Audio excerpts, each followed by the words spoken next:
Hey everybody, it's Jason Blaha here representing Jason Blaha Strength and Fitness. Today I want to chat with you guys and gals a little bit about chasing a pump versus progressive overload and understanding that they are very, very different and only one of them stimulates growth. But a quick reminder, if you guys will please click like down below, it'd be greatly appreciated. If you're not following or subscribed, please do so. And if you'll be kind enough to drop me a comment down below, I would appreciate it so much. Thank you. And, this even matters for strength. You guys see me doing some singles and stuff at the start, ramping up to some training maxes with a few of these lifts, kind of just through this video. But the thing is, even then, hypertrophy matters. The bigger you are, the stronger you're going to be. Like, this is very much a documented scientific fact at this point in terms of just evidence, right? Lab evidence looking at lifters. This has been shown over and over and over. Relative to your structure and levers, the more muscle you have involved with an exercise, the more weight you're going to be able to lift anyway. So again, this applies even to your maxes, okay? This applies even to your maxes because you have to gain muscle if you really want to be strong, if you want to maximize the potential. So it still all feeds the end game of gaining muscle, getting bigger, okay? We have to understand that. But let's get over and talk about that because we have to understand those mechanisms. So you need to understand there is a relationship between performance and strength. And when you understand that, it becomes very obvious why all the evidence always shows progressive overload is really the key to muscle growth.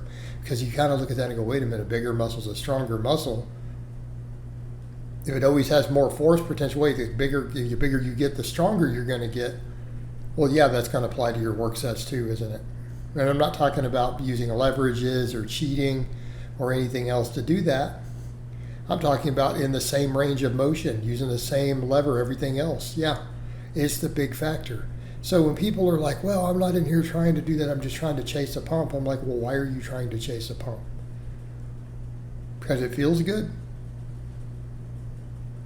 Okay, I agree sometimes the pump can feel good, and even no matter what we do, sometimes you're going to get a really good pump. And there's something very satisfying about a pump on a lift, Like you do a great set of weighted pull-ups to failure, you just you're in your zone, you're like, man, you get that crazy lat pump, You guys know what I'm talking about. I get those all the time, doing weighted pull-ups. You get that great chest pump. You do a heavy set of, 8, 9, 10 reps on an incline bench, you're going to get that chest pump.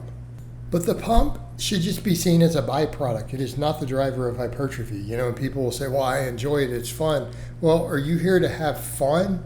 Are you here because it feels good? Or are you here to make actual gains and progress? Or are you here to actually get something? Because if you just want something that feels good, you could do an effective workout and you can go home and rub one out when you get home.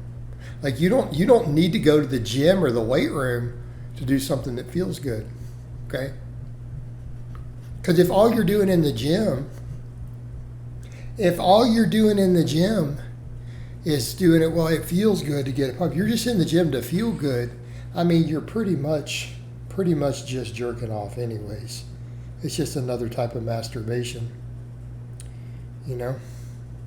That's all it is. And I'm just going to call it like it is. That's why Martin Birkin called a lot of it F-arounditis back in the day. So, and again, I'm not saying the pump is a bad thing. We all like to get a pump. I got a pump right here on this set of weighted dips you're watching me do right there.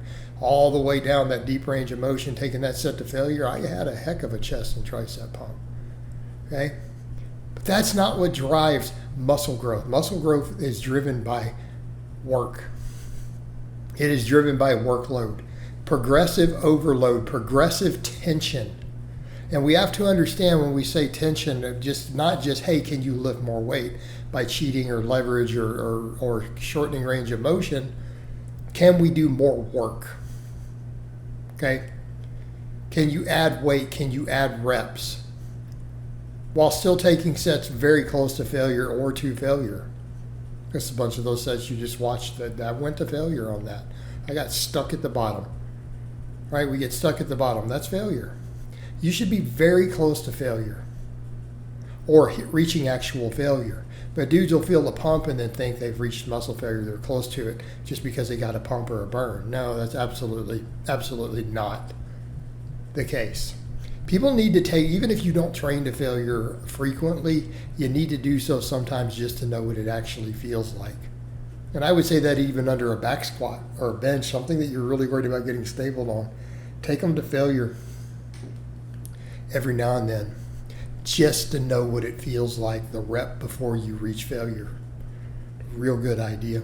A lot of your smaller movements, if you're not trained to failure, I really don't know what you're doing though. But the progressive overload has to be workload. If your muscles are not subjected to a new stress, they have no reason to grow. Right? They need to be subjected to a new stress, and you can't just keep adding sets and adding volume. That burns out real quick. Okay?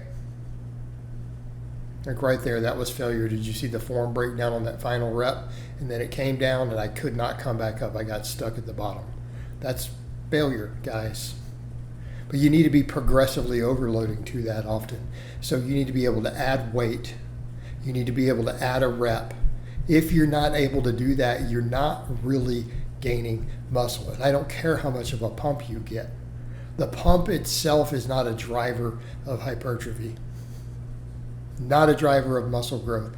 It is progressive tension, progressive workload. You have to make the muscles do something that they are not capable of really doing, because that's what you're looking at. A lot of what's happening with training is your body being afraid of you getting hurt. So a lot of the thickening of muscle fibers is applying a habitual stimulus to that muscle, like chronically applying a stimulus to where your brain and your body is saying, this muscle is at risk of tearing. I am at risk of injury due to this work that this muscle is being subjected to. And if I do not make it thicker, I'm going to get hurt. Okay? That's what's happening, is your body is responding, and making it thicker is a protective mechanism against that trauma and that workload that you are subjecting it to. So that progressive tension needs to come in the form of adding reps or adding weight. Because even adding the reps, you're reaching other new muscle fibers that are getting fatigued, that were not getting fatigued early in the set. And as long as you're doing more work, you're getting tension onto additional muscle fibers. Even the ones that have previously grown, once they've grown, it's now easier to do that same weight and reps. So if you're not adding something to the workload, they're not re-stimulating. They're not being put into a position to where they have to grow. So it really is a matter of performance. That is what we were talking about. Subjecting the muscles to a higher workload, making them perform more so that they continue to adapt.